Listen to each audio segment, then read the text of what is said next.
members to take oath or affirmation. Secretary General, please. Ms. Somjita Moda, who stands elected from Durgapur Pashchimi constituency of West Bengal, will now take oath or affirmation.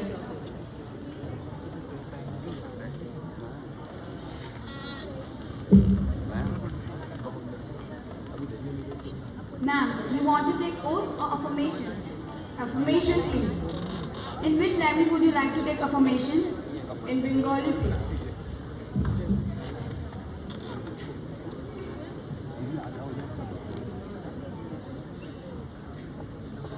I.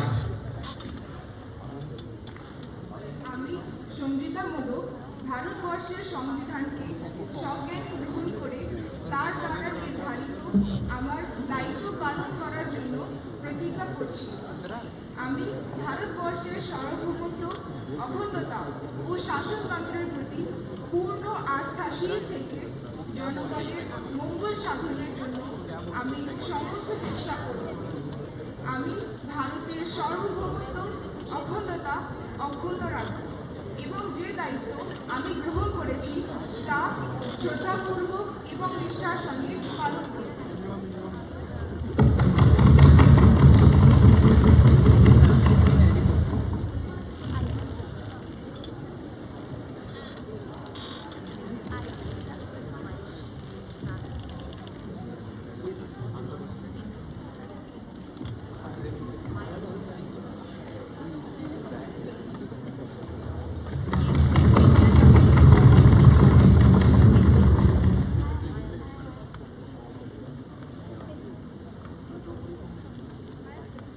माननीय सदस्यगण, अत्यंत दुख के साथ मैं सभा को हमारे दो पूर्व साथियों के निधन के बारे में सूचित करना चाहता हूँ। डॉक्टर शफीक उर रहमान पर उत्तर प्रदेश के संबल संसदीय निर्वाचन क्षेत्र से 11वीं, 12वीं, 14वीं, 15वीं और 17वीं लोकसभा के सदस्य थे। डॉक्टर पर विभिन्न संसदीय समितियों के सदस्य रहे। इससे पूर्व वे 4 कार्यकालों के लिए उत्तर प्रदेश विधानसभा के सदस्य रहे। उन्होंने उत्तर प्रदेश सरकार में कैबिनेट मंत्री के रूप में भी कार्य किया। डॉक्टर शफीक उर रहमान बर का निधन 93 वर्ष की आयु 27 फरवरी 2024 को संबल उत्तर प्रदेश में हुआ। श्री CPM गिरियप्पा कर्नाटक के चित्रदुर्ग संसदीय क्षेत्र से 9वीं, 10वीं और 12वीं लोकसभा के सदस्य थे। श्री गिरियप्पा जी विभिन्न संसदीय समितियों के सदस्य रहे। इससे पूर्व वे कर्नाटक विधानसभा के सदस्य थे। श्री CPM गिरियप्पा जी का निधन 83 वर्ष की आयु 23 मार्च 2024 को बैंगलोर में हुआ। हम अपने पूर्व साथियों के निधन पर गहरा शोक व्यक्त करते हैं।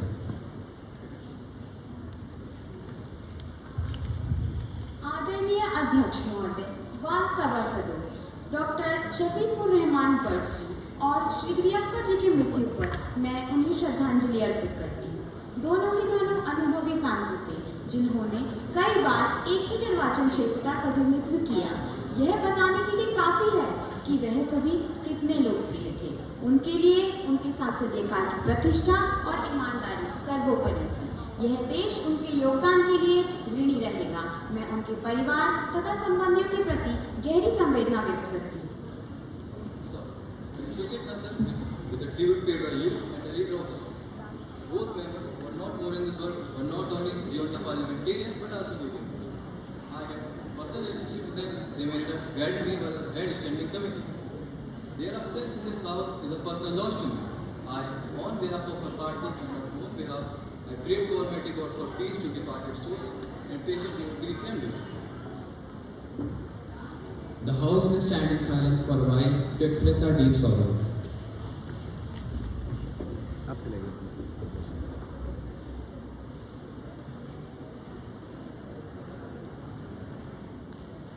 Om Shanti. Secretary General, please convey the message of condolence to the bereaved family. Yes, sir. Prime Minister to introduce new ministers, please. Honorable Speaker, sir, I have great pleasure in introducing to you and to you the House, my colleagues, new Minister, Ms. Khushi, Minister of Women and Child Development. Mr. Naren, Minister of Steel and Mines. Thank you, sir. The question hour begins now. Question number 501, Ms. Muskan. Honorable Speaker, as we are heading towards fulfilling fair adoption of NEP 2020, which focuses on competency-based education in order to enable the students to cope up with the changing global scenarios. In that regard, vocational education seems to be very important and integrated part. I would like to ask the Minister of Skill Development and Entrepreneurship what the government has done to implement or enhance the vocational education or training. Thank you. Minister of Entrepreneurship and Skill Development, please. Honorable Speaker, sir, the Government of India has initiated various convergence efforts across the skill ecosystem under Skill India Mission. Ministries are implementing skill development scheme to enhance the skill level of millions of people, including school children, on pan-India basis to create the skilled workforce as per the need of the industry. The NEP 2020 has given the special emphasis on vocational education through integration and mainstreaming of vocational education with general education. The Department of School Education and Literacy is implementing the Skill Hub initiative, scheme of vocalization of school under the centrally sponsored scheme Samay Shiksha by aligning it with the aim of the Skill India Mission. The scheme aims at integrating vocational education with general academic education in all the secondary or senior secondary schools, enhancing employability and entrepreneurial ability of the students, providing exposure to work environment. Under the scheme NS 12 compliant vocational courses are offered to the students from class 9 to 12 in the schools. Under the scheme, the employability skill module has been made a mandatory part of vocational courses. It consists of communication skills, self-management skills, information communication technology skills, entrepreneurship skills, etc. Honorable Speaker, the Ministry of Skill Development and Entrepreneurship, in association with the Ministry of Education, is implementing the Skill Hub Initiative scheme under Pradhan Mantri Kaushal Vikas Yojana 3.0. Skill Hubs are the non-skill centers identified to provide the skill development and vocational training opportunity to target the school dropout and out of education students. Thank you. For supplementary question, Mr. Priyanshu, please. Honorable Speaker, sir, no policy or program would stand up without an economical support. A well-framed financial structure should be there for proper implementation of program to expect a desired result. Now, I would like to ask the Minister of Skill Development and Entrepreneurship, what are the provisions on budget for vocational education or training? Thank you, sir. Minister, please. Honorable Speaker, sir, the Union Budget 2024-25 outlines an ambitious plan for education, employment and skill development aimed at stimulating economic growth and creating an abundant opportunity for India's youth with the clear objective to bridge the skill gap, boost employability and to ensure that the nation's young population is well equipped for the future. To meet the demand of growing workforce, the Indian economic need to create nearly 8 million jobs annually in the non-farm sector until 2030. However, only 4% of the young force aged between 15 to 29 is formally skilled. To meet this gap, the current budget has already allocated 1.48 lakh crore rupees towards education and employment, and skilling marking 30% increases from the previous allocation of 1.13 lakh crore rupees. There is a comprehensive scheme is there that offers the internship opportunity in 500 top companies to 10 million youth over 5 years. Youth aged 21 to 24 who are neither employed nor engaged in full-time education will be able to apply. There is an increasement in the National Apprenticeship Training Scheme from Rs 420 crores to 600 crores. The module skill loan scheme will be revised to provide the guaranteed loans of up to rupees 7.5 lakh, benefiting approx 25,000 students annually. The central government plans to spend rupees 30,000 crores over the next 5 years on ITI upgrades, averaging rupees 6,000 crores annually. Budget 2024-25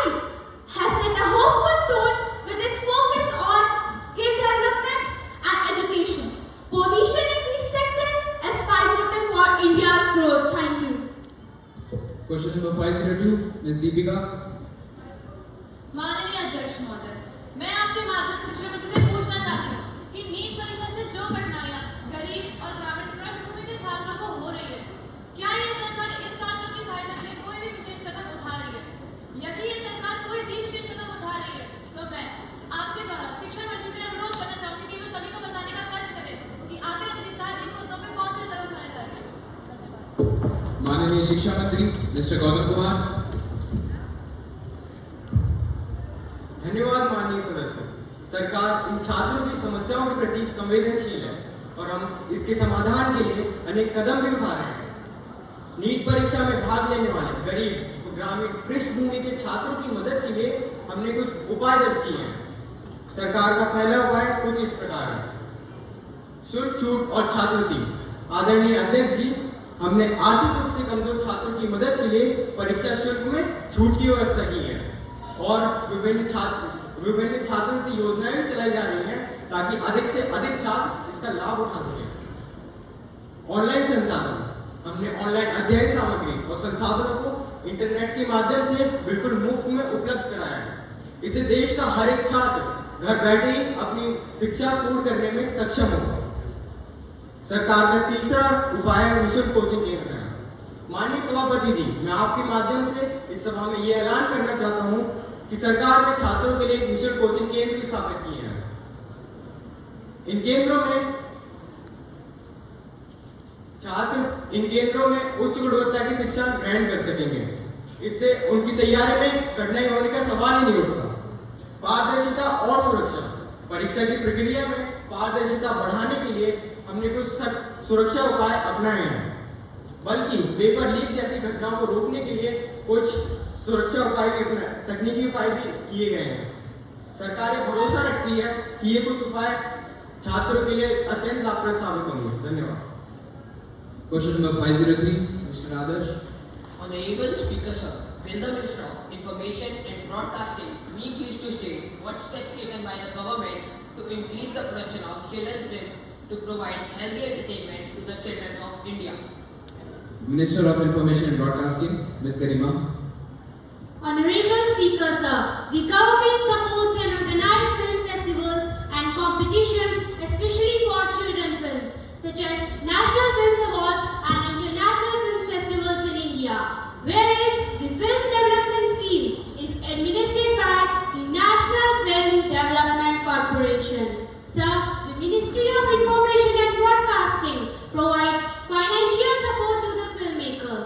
The government also works to promote and distribute such children films through initiatives like subsidized film festivals and special screenings in the school and other educational institutions. Thank you. So for supplementary question, Ms. Omni. Respected Speaker Sir, I want to ask the Minister, what is the progress of children films in our country? Honorable Minister, please. Honorable Speaker Sir, the Children Film Society of India had produced many feature films and short films for our children in various languages. In the last 52 years, this organization had made 9 puppet films, 140 feature films, 45 short animations and 52 short date documentaries. Sir, our government is also provides aid for such directors who are working to provide such healthy and entertainment films for our children. Thank you, sir. Question number 504, Ms. Mitakshi. माननीय अध्यक्ष महोदय, online gaming के लिए व्यापक नियामक ढांचे की कमी उपभोक्ता सुरक्षा के लिए एक चिंता का कारण है, क्योंकि इसमें धोखाधड़ी गेमिंग की लत करने में शामिल है। वहीं बच्चे भी इसे खेल रहे हैं, छोटे तो छोटे, बड़ों को भी इसकी लत लगती जा रही है। अध्यक्ष जी, मैं आपके माध्यम से इस सरकार के संबंधित मंत्री से यह पूछना चाहूंगी कि क्या सरकार ऑनलाइन गेमिंग के विषय में कोई कानून लाने का विचार रखती भी है या आप सभी का हाथ में हाथ धरे बैठने का विचार है? धन्यवाद। Honorable Minister, Mr. Kamal, please. माननीय अध्यक्ष महोदय, बदलते हुए आधुनिक युग व तकनीकी परिवर्तनों को ध्यान में रखते हुए ये कहना गलत नहीं कि ऑनलाइन गेमिंग से जुड़ी समस्त समस्याएं गंभीर व सोचनीय विषय है, किंतु इसका अर्थ यह नहीं कि भारत सरकार इन समस्याओं को नजरअंदाज कर हाथ पर हाथ धरे बैठी है। माननीय अध्यक्ष महोदय, भारत सरकार इन समस्याओं के प्रति संवेदनशील व जागरूक है और 2022 में ऑनलाइन गेमिंग के मामले इलेक्ट्रॉनिक व सूचना प्रौद्योगिकी मंत्रालय को आवंटित किए गए हैं। इसीलिए इलेक्ट्रॉनिक और सूचना प्रौद्योगिकी मंत्रालय ने अधिसूचना जारी कर एक सक्षम ढांचे का प्रावधान किया है, जिसके लिए डिजिटल मीडिया आचार संहिता 2021 में संशोधन भी किया गया है, जिसके तहत ऑनलाइन गेमिंग व ऑनलाइन मनी गेम से जुड़ी समस्त गतिविधियों को नियामक निकायों को सत्यापित करवाना आवश्यक है। माननीय महोदय, साथ ही मैं आपके माध्यम से सदन को अवगत कराना चाहूंगा और उनका ध्यान इस तथ्य की ओर केंद्रित करना चाहूंगा कि हमारे देश के संविधान के अनुच्छेद 165 के सहित पठित अनुच्छेद 246 के अंतर्गत राज्य विधानसभाओं के पास इस प्रकार के मामलों पर कानून बनाने की विशेष शक्ति है और वह इस संबंध में आवश्यक प्रावधान भी कर सकते हैं। अंततः मैं आप सभी को यह विश्वास दिला दूं कि भारत सरकार देश के उज्जवल भविष्य के प्रति संवेदनशील थी, अग्रसर भी है और सदैव सहज रहेगी। धन्यवाद। क्वेश्चन नंबर 505, मिस्टर निकुंज। माननीय अध्यक्ष महोदय, सतत पोषणीय विकास भारत में ही नहीं अपितु वैश्विक स्तर पर एक चर्चा का विषय बना हुआ है। महोदय, आर्थिक विकास की होड़ में प्राकृतिक संसाधनों को बचाए रखना एवं विकास के प्राप्त स्तर को बनाए रखना न केवल भावी पीढ़ी के प्रति हमारे दायित्वों का निर्वहन है, अपितु मौजूदा समय की प्रमुख समस्याओं में से भी एक है। महोदय, मैं आपके माध्यम से माननीय पर्यावरण एवं जलवायु मंत्री से पूछना चाहूंगा कि सरकार सतत पोषणीय विकास को सही मायने में व्यवहार बनाने के लिए कर क्या रही है।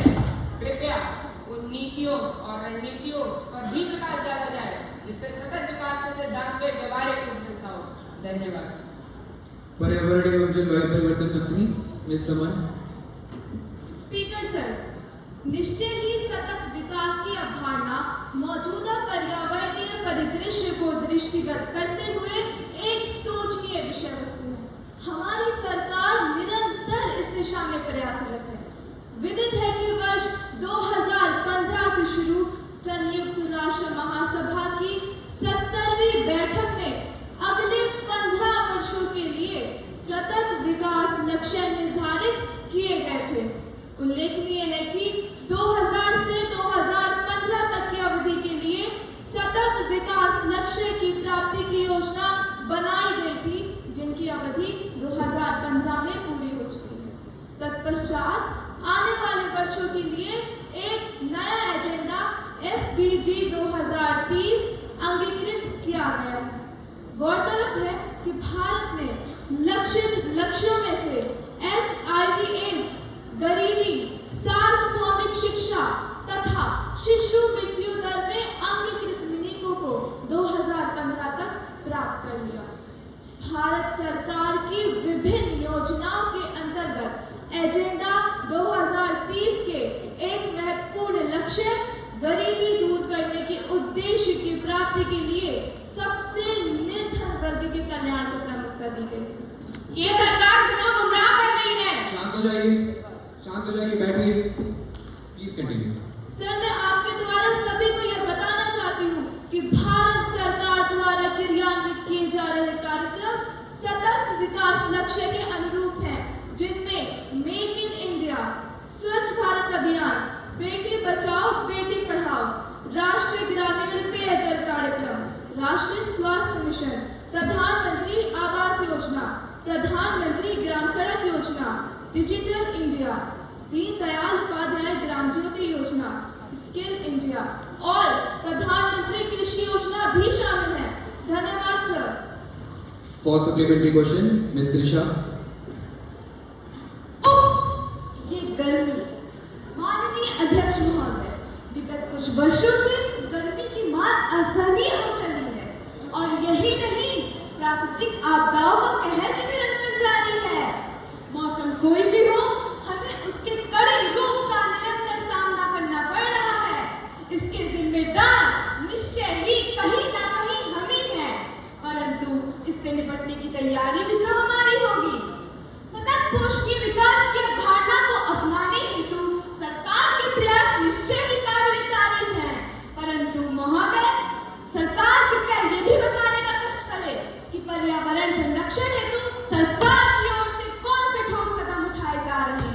जिससे हम अपनी धरा को मानवीय जीवन हेतु सुरक्षित बना सके।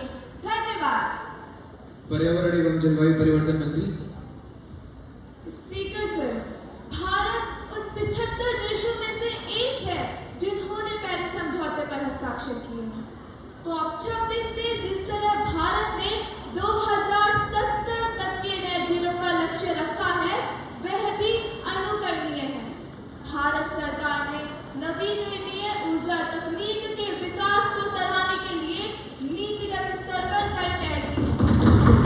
देश में हाइड्रोजन पॉलिसी बनाई गई और राष्ट्रीय ऊर्जा संरक्षण कानून 2001 में संशोधन भी किया गया। इससे औद्योगिक क्षेत्र का कार्बन उत्सर्जन कम करने में सहायता मिलेगी। कोयले का लगातार प्रयोग एक चुनौती बना हुआ है। विद्युत मंत्रालय ने एक विशेषज्ञ कमेटी बनाई है जो 2030 तक के कोयला आधारित बिजली संयंत्र पर रोक के लिए प्रस्ताव जारी करेगी। भारत सरकार ने वन क्षेत्र को बढ़ाते हुए कार्बन सिंक को बढ़ाने की योजना बनाई है। मौजूदा सरकार के निरंतर प्रयास के कारण ही भारत इकलौता G20 देश है जो पेरिस समझौते के अनुरूप आगे बढ़ रहा है। नवीकरणीय ऊर्जा को बढ़ाने और बिजली उत्पादन को कोयला उत्सर्जन से मुक्त करने में भारत तेजी से आगे बढ़ रहा है। भारत में दिखाया गया है कि वह जलवायु परिवर्तन से लड़ने में सक्षम एवं प्रतिबद्ध है। Thank you sir. Question number 506, miss Geeta. आदरणीय अध्यक्ष महोदय, हमारे देश के पास एक विशाल जनसंख्या है। रिपोर्ट्स कहती है कि हम जल्द ही दुनिया के सर्वाधिक जनसंख्या वाले देश बनने की ओर अग्रसर है। इतनी जनसंख्या के बावजूद मानव अंगों के प्रत्यारोपण के लिए इंतजार करते लोगों की संख्या में हर दिन इजाफा होता जा रहा है। मानव अंगों को मानव के अंगों से बदला जा सकता है, जो कि इतनी बड़ी जनसंख्या होने में समस्या नहीं होना चाहिए। लेकिन अस्पतालों में अनुदान की जरूरतमंदों की बढ़ती हुई भी इस बात को दर्शाती है कि इसे लेकर सरकार गंभीर नहीं है। महोदय, मैं स्वास्थ्य मंत्री से पूछना चाहती हूँ कि यह स्थिति क्यों है और यह सरकार समस्या को हल करने के लिए क्या कर रही है? Minister of health and family welfare, please. माननीय अध्यक्ष महोदय, हमारा देश विभिन्न धार्मिक विश्वासों को रखने वाले लोगों का देश है। जिस प्रकार धर्म अलग अलग हैं, उसी प्रकार उनके रीति रिवाजों पर आधारित मान्यताएं भी अलग अलग हैं, जिसके चलते अंगदान के प्रति हमारे समाज में जागरूकता की कमी है। महोदय, भारत में अधिकांश लोग मृत्यु के बाद जीवन एवं पारलौकिक विश्वासों को मानते हैं, जिसके चलते अंगों में काट-छांट, अंगों का कटना पिटना उनको धर्म के विरुद्ध लगता है। भारत में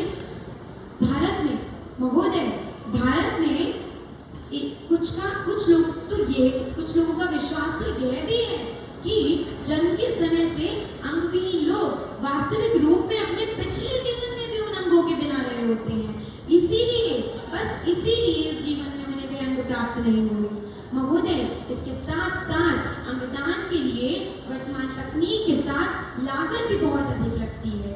यह एक अत्यंत जटिल प्रक्रिया है जिसमें इन्फेक्शन होने का खतरा हर पल बना रहता है। इसीलिए हमें विशेषज्ञ टीम एवं अत्याधुनिक अस्पतालों की सख्त जरूरत है, जो इस प्रक्रिया को और अधिक महंगा बना देता है। तथापि मैं आपके माध्यम से सदन को यह अवगत कराना चाहती हूँ कि हमारी सरकार ने मानव अंगों के अंगदान की स्थिति में सुधार को बहुत पहले से ही ध्यान में रखा हुआ है। 1994 और 2011 में बने पुराने कानून की गलत व्याख्या को रोकने एवं अंगदान की प्रक्रिया को सरल एवं विनियमित बनाने के लिए हमारी सरकार ने मानव अंग और ऊतक प्रत्यारोपण अधिनियम 2014 को लागू किया है, जिसका उद्देश्य है पुराने कानून की गलत व्याख्या को रोकना एवं अंगदान की प्रक्रिया में हो रहे किसी भी व्यवसायिक लेन देन को पूर्णतः गैर कानूनी बनाना है। इसकी निगरानी के लिए विशेषज्ञ समिति इन ऐसे मामलों में मूल्यांकन करके निर्णय लेगी। महोदय, और तो और हमारी सरकार ने राष्ट्रीय अंगदान कार्यक्रम को भी लागू किया है, जो कि अंगदान की दिशा में जनता को जागरूक करने की ओर लक्षित करता है। धन्यवाद। For supplementary question, Mr. Ali Hamza. अध्यक्ष महोदय, मंत्री महोदय कह रहे हैं कि देश में अंगदान के प्रति जागरूकता की कमी है। एक और अंगदान करने वालों की संख्या अत्यंत कम है, वहीं दूसरी तरफ मानव अंगों की तस्करी, अवैध व्यापार ऊंचाइयों पर है। महोदय, मेरा सीधा प्रश्न मंत्री जी से है कि उनकी सरकार कर क्या रही है और वह आज तक अंगों के अवैध व्यापार पर लगाम क्यों नहीं लगा? Health Minister, please.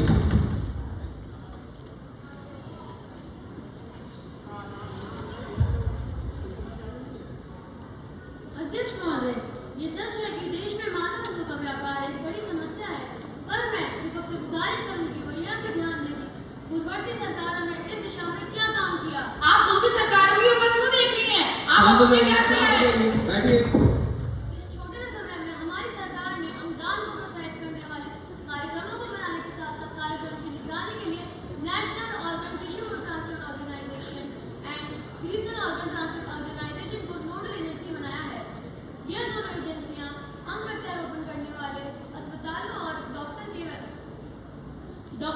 डॉक्टर के रजिस्ट्रेशन एवं निकाल प्रणाली पर नजर रखती है। ऐसे अस्पतालों का वेबसाइट अपडेशन होना अनिवार्य है ताकि जनता की सहूलियत का ध्यान रखा जा सके। हमारी सरकार ने निर्भया फंड से 100 करोड़ रुपए जारी किए हैं, जो कि जिला स्तर पर ऐसे कार्यक्रम के लिए खर्च किए जाएंगे जिससे जिला स्तर पर मानव तस्करी को रोका जा सके। भारतीय न्याय संहिता प्रावधान धारा 370, 372 एवं 373 के माध्यम से ऐसे कार्य करने वालों को कठोर दंड देने का प्रावधान है। हमारी सरकार पुलिस प्रशासन एवं अंतर्राष्ट्रीय संहिता के संगठन से के सहयोग से इस समस्या को जड़ से खत्म करने की ओर प्रयास कर रही है। धन्यवाद। No more supplementary question. Now breach of privilege. Ms. Prasoon, please. Speaker sir, a serious breach of privilege has been committed by a leading newspaper. While commenting on the recommendation of the Public Accounts Committee, the paper has executed dishonest notice, and I request to you allow me to raise a question on that matter now. Ms. Prasoon, have you given notice of it earlier? You may give due notice along with some proof, and I shall consider it. You cannot bring a surprise on me like this. Speaker sir, I have already given a message if it at 10 a.m. today. I will examine when it comes to me after due consideration. I will let you know my decision. Thank you sir. Paper to be laid on the table now. Honorable Minister of Urban Development, Ms. Palak Yadav, please. Sir, I beg to lay on the table the copy of each of the following paper under subsection 740A of the Companies Act 1955, reviewed by the government on the working of National Daily Development Corporation Limited Ahmedabad for the year 2023-24, Annual Report of National Daily Development Corporation for the year 2023-24, along with audit account and the comment of the Controller and Auditor General of Indian Government. Secretary General, to report message from Upper Chamber of Youth Parliament. I have to report following message received from the Upper Chamber of Youth Parliament. In accordance with the provision of the rules of procedure and conduct of business in the House of Youth Parliament, I am directed to enclose a copy of Amendment Bill 2024 for Scheduled Caste and Scheduled Tribe, and is passed by Upper Chamber 2024, and it is sitting held on 6 February 2024. Secretary General, to lay on the table a copy of the bill as passed by the Upper Chamber. Sir, I lay on the table a copy of Amendment Bill as it passed by Upper Chamber.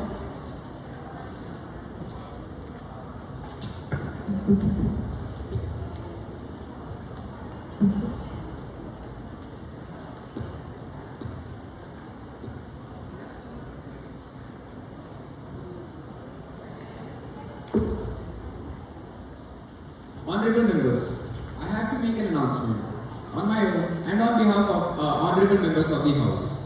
I feel great pleasure in extending a warm welcome to His Excellency, Mr. James Carlo, Speaker of the Italian Parliament,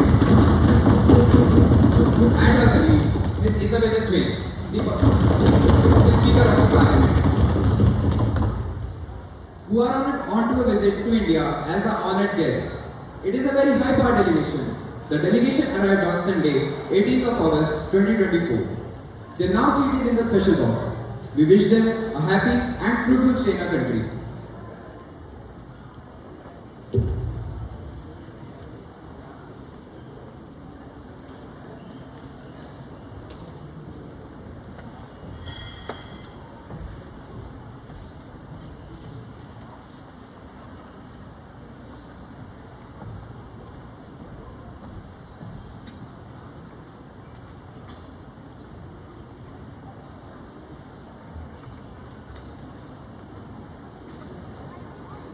Now, let us take up calling attention motion.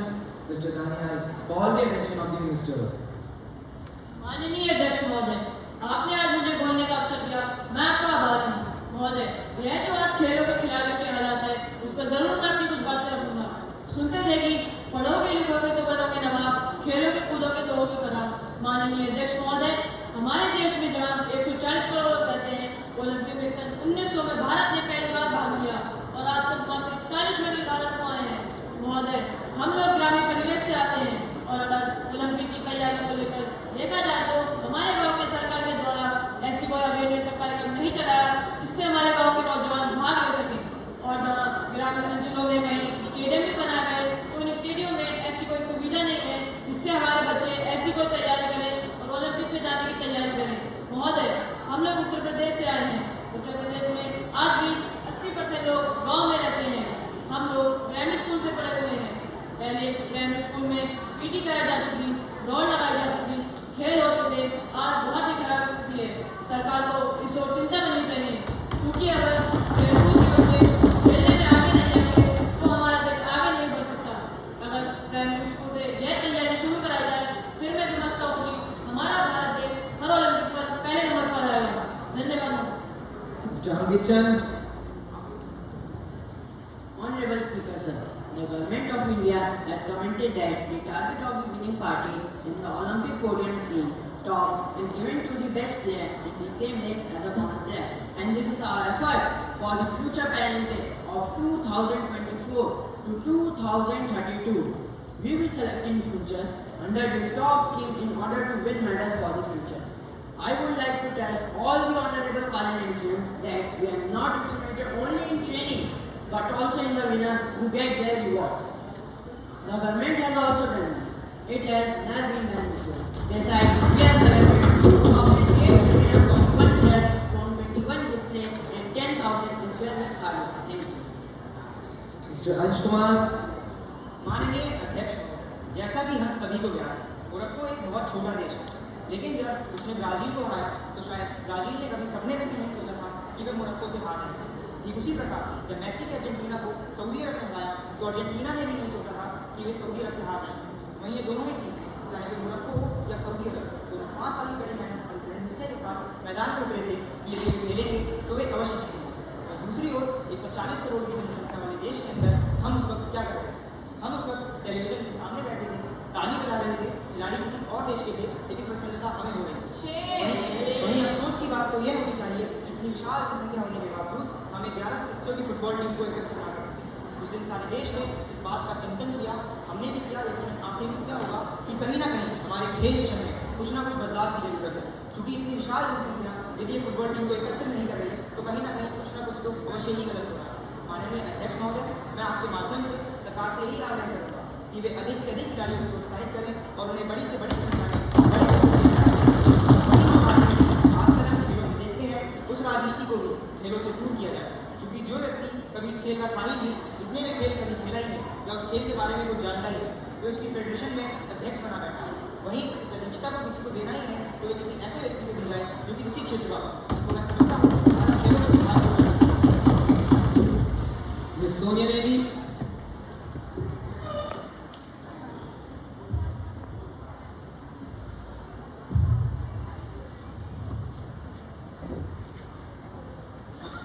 आदरणीय अध्यक्ष महोदय, मंत्री जी, मैं आपसे पूछना चाहती हूँ कि उस वक्त चीन ऐसा क्या कर रहा है कि उसके खिलाड़ी जब भी मैदान में उतरते हैं, कोई भी इंटरनेशनल इवेंट जब ऑर्गेनाइज होता है तो उसके खिलाड़ी हंसते हंसते गोल्ड मेडल जीत जाते हैं।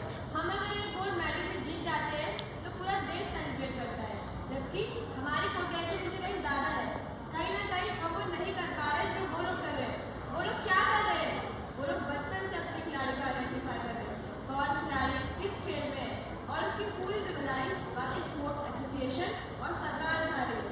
मंत्री जी, हमारे शॉर्ट टर्म गोल्स और लॉन्ग टर्म टारगेट क्या होने चाहिए, हमें इसे आइडेंटिफाई करने की जरूरत है।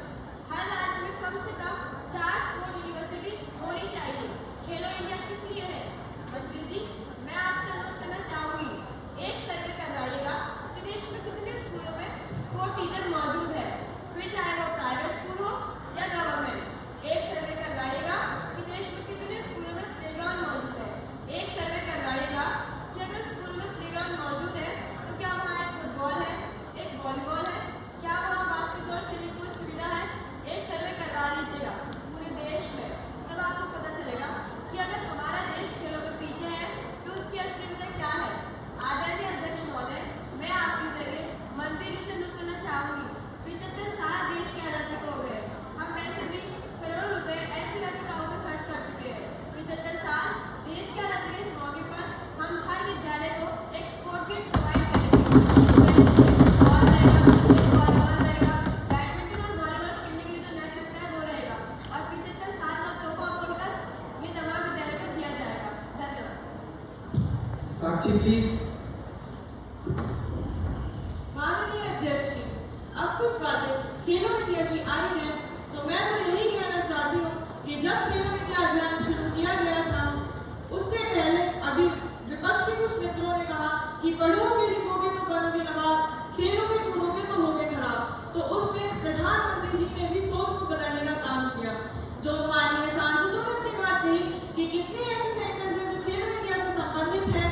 सर, खेलो इंडिया में हमने 2 तरह के प्रोग्राम शुरू किए हैं, खेलो इंडिया यूथ गेम्स और खेलो इंडिया यूनिवर्सिटी गेम्स। यह ऐसी शानदार कल्पना माननीय प्रधानमंत्री जी की है। खेलो इंडिया यूथ गेम्स में अब तक 4 से भी ज्यादा एडिशन हुए हैं, वहीं खेलो इंडिया यूनिवर्सिटी गेम्स में अब तक 2 एडिशन हुए हैं। मुझे ये कहते हुए बहुत प्रसन्नता हो रही है कि इसमें 27,000 से भी ज्यादा खिलाड़ियों ने अपनी प्रतिभागिता दी है। अध्यक्ष जी, मैं खुद अपने संसदीय क्षेत्र में इस संदर्भ में कार्य करती हूँ, जहाँ हर साल लगभग 60 से 65,000 युवा पार्टिसिपेट करते हैं। यही नहीं अध्यक्ष जी, अगर बात करें खेलों के आधारभूत ढांचे को आगे बढ़ाने की, तो हम इसमें 298 स्पोर्ट्स इंफ्रास्ट्रक्चर बना रहे हैं। पूरे देश में लगभग 2,736 करोड़ इसके ऊपर खर्च किया जा रहा है, जहाँ 600 करोड़ खर्च किया जा रहा है, जो कि पहले से लगभग 4.5 गुना ज्यादा है। हमने खेलों के आधारभूत ढांचे यानी स्पोर्ट्स स्टेडियम, ग्राउंड, हॉकी की तरफ एथलेटिक ट्रैक और इंडोर स्टेडियम, ये सब बनाने का भी कार्य किया है। धन्यवाद। उर्वशी प्लीज। माननीय अध्यक्ष महोदय, सरकार का ध्यान इस तरफ आकर्षित करते हुए अनुसूचित जाति, जनजाति और पिछड़े वर्गों के खिलाड़ियों के प्रति प्रतिनिधित्व पर उनको ध्यान देना चाहिए। हम ग्रामीण अंचल से आते हैं, ग्रामीण क्षेत्रों में ना तो स्टेडियम है, ना स्पोर्ट्स कॉलेज है, ना यूनिवर्सिटियां हैं, और प्रतिभा का कोई मोल ही नहीं है। सर, हम खुद अच्छे खिलाड़ी थे, मगर अवसर ही नहीं मिला। अब यहाँ आने में भी बहुत समय लगा, सड़कों पर संघर्ष करना पड़ा। इसीलिए मेरा आपसे आग्रह है कि इन वर्णों का प्रतिनिधि बने। इसके लिए सरकार को योजना चलानी चाहिए। अभी क्या योजना है, आपके माध्यम से सरकार से जानना भी चाहूंगी। धन्यवाद। खेल मंत्री जी। आदरणीय अध्यक्ष महोदय, सबसे पहले तो मैं आपका आभार प्रकट करता हूं कि आज संसद में खेल के विषय पर विस्तार रूप में एक चर्चा की गई। अपने तर्कों की शुरुआत मैं इस बात से करूंगा कि जब हम सत्ता में आए, तब ministry of youth affairs and sports का बजट 1,219 करोड़ से बढ़कर 3,062 करोड़ पर पहुंच चुका है। और यही नहीं, यदि मैं केवल खेल विभाग की ही बात करूं, तो वह बजट 874 करोड़ से बढ़कर 2,254 करोड़ की ओर आ चुका है। इस बीच हम पर कई प्रश्न उठाए गए, जैसे खेल महासंघ में क्या हो, खेल की हमारी उपलब्धियों को और कैसे बढ़ाया जाए। तो मैं बता दूं कि इस दिशा में हमने कई सकारात्मक कदम उठाए हैं। पिछले वर्ष माननीय प्रधानमंत्री महोदया ने ओलंपिक में मेडल लाने वाले खिलाड़ियों से यह निवेदन किया कि वे मीट द चैंपियन नामक प्रोग्राम में उनकी सहायता दें, जिसके अंतर्गत बच्चों को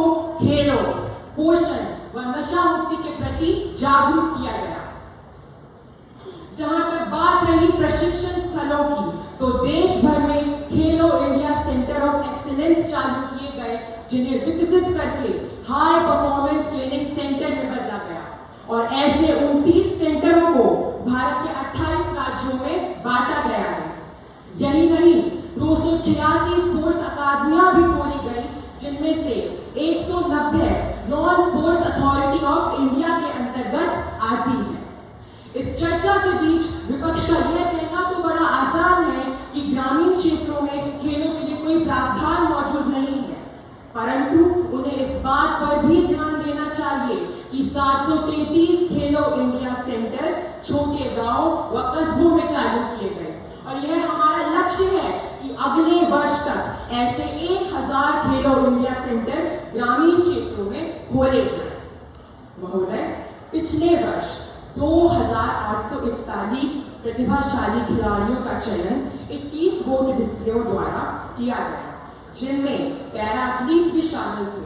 तो जब यह प्रश्न उठता है कि पैरा एथलीट्स के साथ कोई भेदभाव किया जाता है, तो मैं यह स्पष्ट कर दूं कि उन्हें अन्य खिलाड़ियों के समान अधिकार मिलते हैं और हमारी ओर से उनके प्रति कोई भी दुर्व्यवहार नहीं किया जाता। अंत में अध्यक्ष महोदय, मैं आपका फिर से धन्यवाद करता हूं कि आपने इस चर्चा को व्यापक चर्चा में बदला। धन्यवाद। To introduce the bill, please.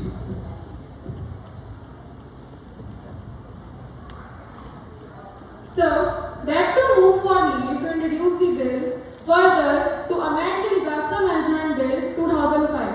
Thank you.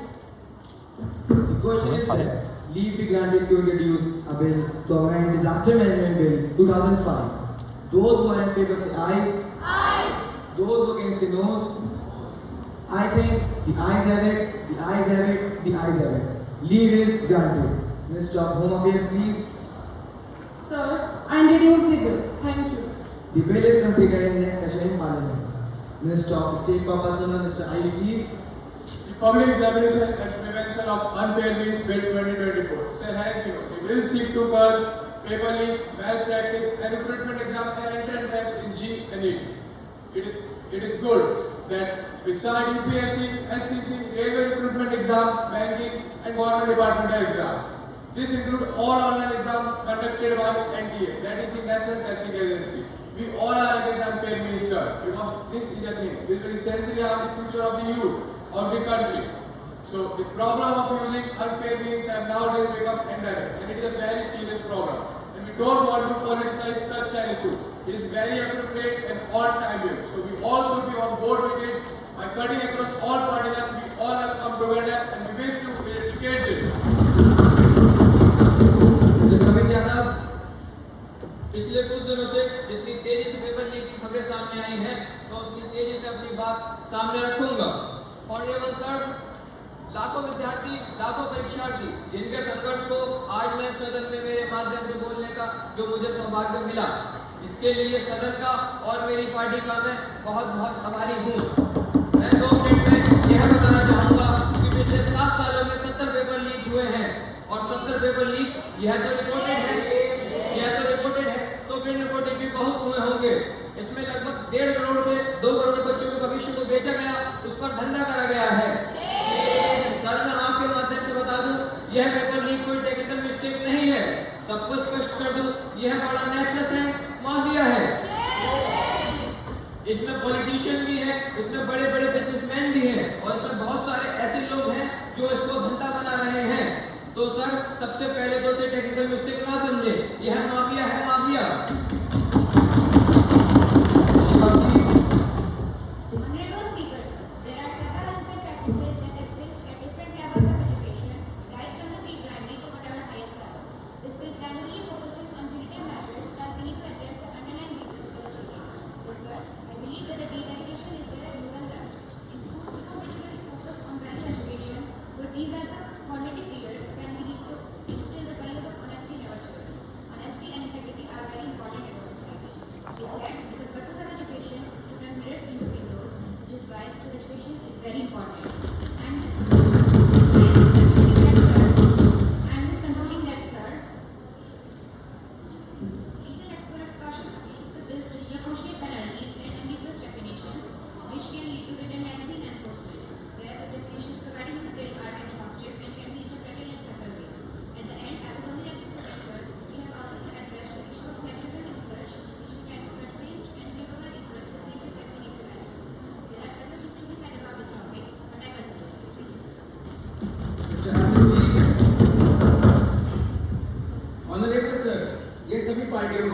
Decide करना पड़ेगा और ये कोई छोटा मोटा केस नहीं है।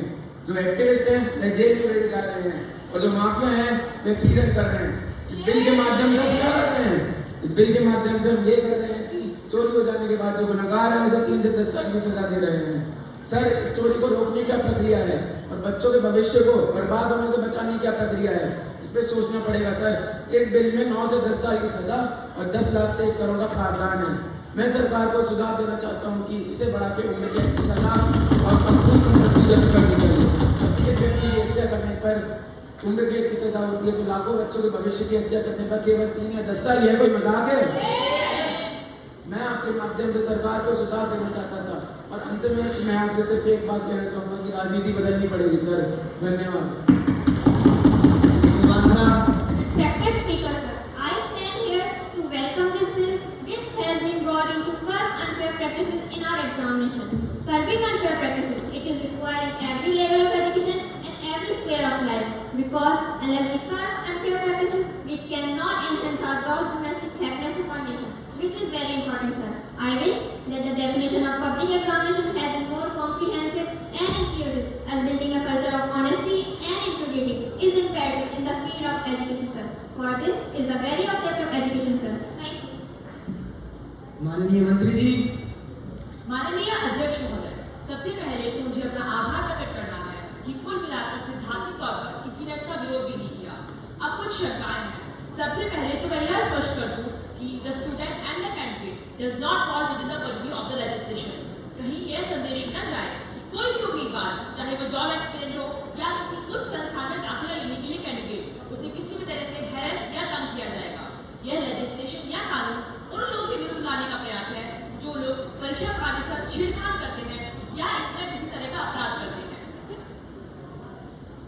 दूसरा मैं यह कहना चाहती हूँ कि federal, I think under Prime Minister, we have always tried to follow the spirit of cooperative federalism and have gone one step beyond, and it will not be right to stop them in an effort to centralize the entire system. एक और बात करूँ कि technology का उपयोग होना चाहिए और ये अनिवार्य भी है, और ये आजकल घोटाले हुए ये टेक्नोलॉजी ड्राइवन हुए और आजकल ये का इस्तेमाल भी तो हो रहा है। That is not a part of legislation. That is why I did not speak about it. Service provider का अलग से जिक्र किया गया है क्योंकि कई सदस्यों ने चिंता प्रकट की कि यह संस्थान बहुत खुल गए हैं। ये भी एक पेशा बन गया है, इम्तिहान करवाना, फिर इम्तिहान में पास भी करवाने का। So how do we handle this? We try to classify the institutions which are found involved in conducting true examinations. But in case of public servant, if it is by default and in good faith, then the person is not culpable. And if it is, then of course we go to the Bharatiya Nyaya Samhita. Now, no need to say anything more. But अब बात समाप्त करने से पहले अध्यक्ष महोदय, मैं और मेरी सरकार आप अपनी तरफ से एक अपील करना चाहती है कि हम सब अपने बच्चों को विश्व के साथ छेड़छाड़ ना होने दें और उनको उस तरह की परिस्थिति में ना पढ़ने दें जो आत्महत्या में परिवर्तित होती है। मेरी अपील उन माता पिता और उन बच्चों से भी है कि वे अपने आप को विकसित भारत के निर्माण में अपनी भूमिका निभाने के लिए खुद को समर्थ बनाएं। आपका बहुत बहुत धन्यवाद। The question is that the Public Examination Prevention of Unfair Means Bill 2024 be taken into consideration. Those who are in favor say ayes. Ayes. Those against say noes. I think the ayes have it. The ayes have it. The ayes have it. Motion is adopted. Now class by class consideration. Now the question is that clause 2 to 10 is 10 part of the bill.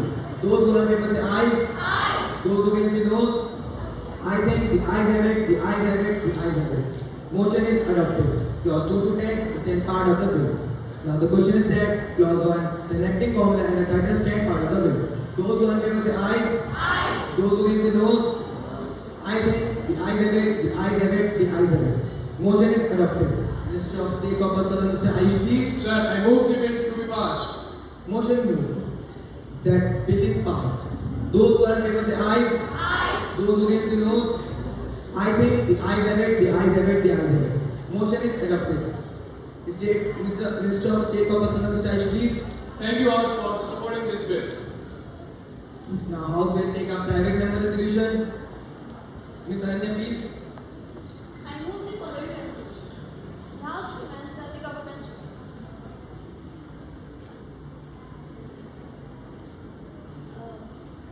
first take steps to combat effectively the rising of coaching mafia in India. Second, the House the people involved in any form of terrorism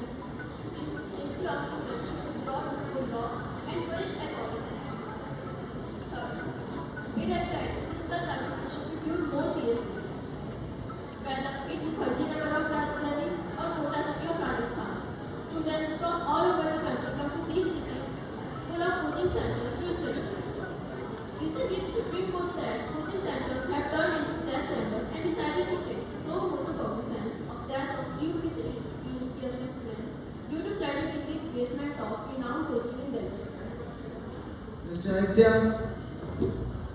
Honorable Speaker, sir, it seems to us that no coaching or tuition centers, not all in Delhi, but accessible in NCR, should be allowed to cooperate unless there is a meticulous compliance with fire safety norms and other safety measures for the student. Besides, basic need for a dignified human life, these norms must necessarily include proper ventilation, safety passage, air, light, and potable water washrooms. And such a request can be prescribed through stationary measures or guidelines. This is a state of fear where a lot of young girls coming across the country to Delhi have lost their lives. Honorable Prime Minister.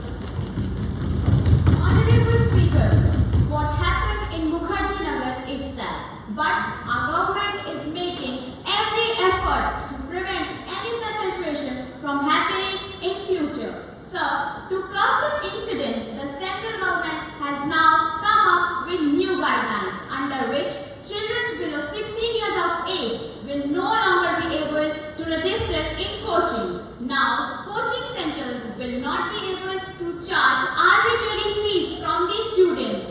Sir, few other points are: first, misleading promises like guarantee of good rank or good marks cannot be made to the parents of students for registration or admissions. Second, the coaching centers cannot register the students below 16 years of age, and if the age of the student is less than 16, then they should register only after the secondary school examination. Third, due to the quality facilities of coaching center institutes, they cannot give misleading advertisements claiming good results of the students. Fourth, any teacher who has been convicted of any moral offense cannot be kept in coaching. Fifth, the coaching institute should have a website which has details like qualification of teachers, courses or curriculums, duration of course completion, hostel facilities, fees charged, easy exit policy, free refund policy, and the number of students taking coaching. Sixth, and coaching classes will not be conducted during the school hours of the students. Sir, we also made this infrastructure necessary for the coaching staff. First, under the basic structure of coaching centers, at least 1 square meter area can be allotted to the student during a batch. Sir, there should be adequate infrastructure in proportion to the number of students registered. Second, the coaching center buildings must comply with fire safety codes, building safety codes, and other standards, and they must obtain fire and building safety certificates from the appropriate authorities. Third, the coaching center buildings will be fully electrified, well ventilated, and adequate lighting will be provided in each classroom of the building. Sir, I, along with the honorable members, assure this House that this government will not only ensure that coaching centers are safe and regulated, but any irregularity related to it will be taken seriously. Sir, in the light of the steps taken by the government and the steps to be taken in future, I request my honorable member through you to withdraw the resolution. Thank you. Please. Sir, I am grateful to the honorable members for giving support to my resolution. In view of the evidence given by the Prime Minister, since the law is already enacted to deal with my concern, I hope the government will take all stringent measures to eliminate these problems. Therefore, I may allow to withdraw this resolution. Yes, member. We leave the House to withdraw the resolution. Yes. The resolution by leave of the House is withdrawn. Now, House is adjourned till tomorrow 11 a.m.